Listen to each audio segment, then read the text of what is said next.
Goin app.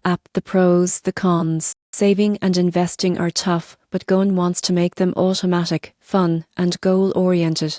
It's an app designed to help you grow wealth effortlessly, even if you're new to money management. So what makes it stand out? Let's break down the pros and cons. Starting with the pros: automation. Goin links to your bank account, round up your purchases, and saves or invests the spare change. You literally build savings without noticing. Second, flexibility. You can choose to invest that money into curated funds or set it aside for short-term goals like travel, gadgets, or emergencies. Third, motivation.